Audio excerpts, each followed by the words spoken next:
Magandang araw sa inyong lahat.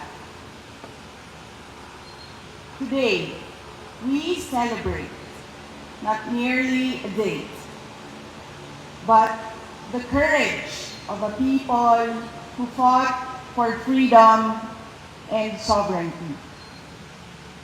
Noong Hunyo 12, 1898 sa Kawit, Cavite, ipinahayag ni Pangulong Emilio Aguinaldo ang pagsilang ng isang malaya at nagsasariling bansang Pilipinas. Matapos ang mahigit 300 taon ng pananakop. But freedom was never a gift. It was paid for and earned through courage. It was paid with Filipino grit and bravery.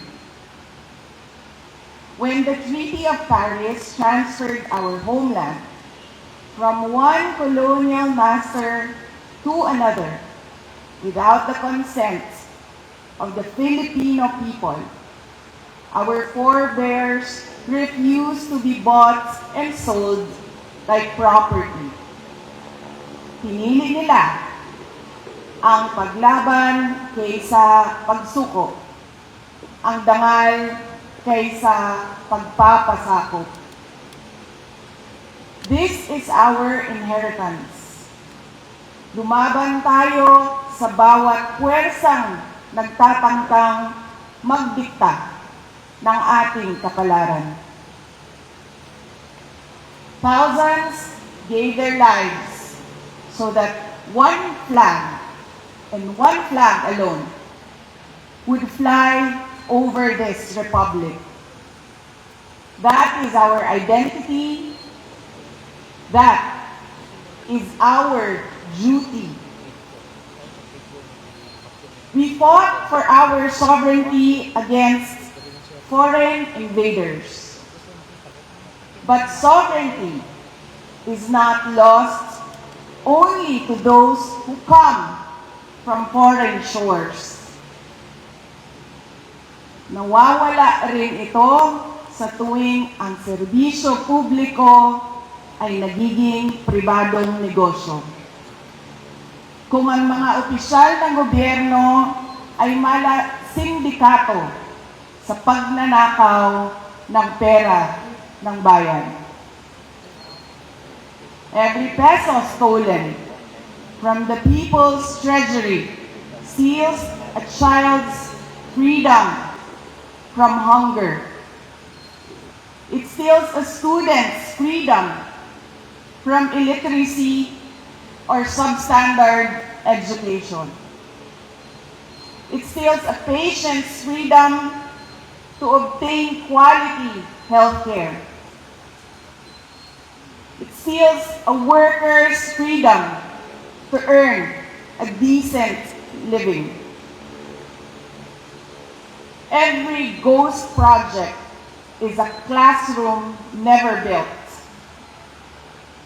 Every corrupt contract is a road that was never built for farmers to bring their produce to the market. Ang korupsyon ay hindi lamang pagnanakaw ng pera. It steals opportunity. It steals dignity. And it steals hope. And ultimately, it steals freedom itself. Rizal, Bonifacio, Luna, and thousands of other Filipino heroes fought so that every Filipino could live with justice, dignity, opportunity, and hope. Mga kababayan, freedom is never permanent unless it is defended. Sovereignty survives only when a people refuse to surrender it. Hope survives when citizens refuse to accept bad governance as their destiny.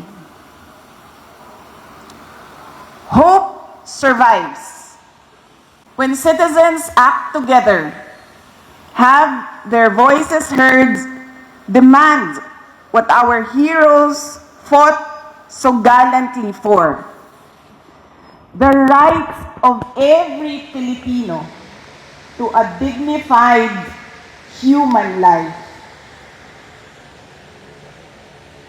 Hope survives when our people believe they have a better future.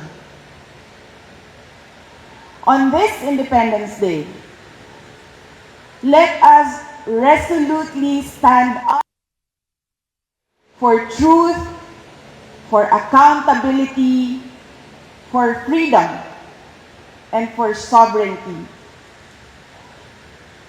Piliin natin ulit ang paglaban kaysa pagsuko, ang dangal kaysa sa pagpapasakop.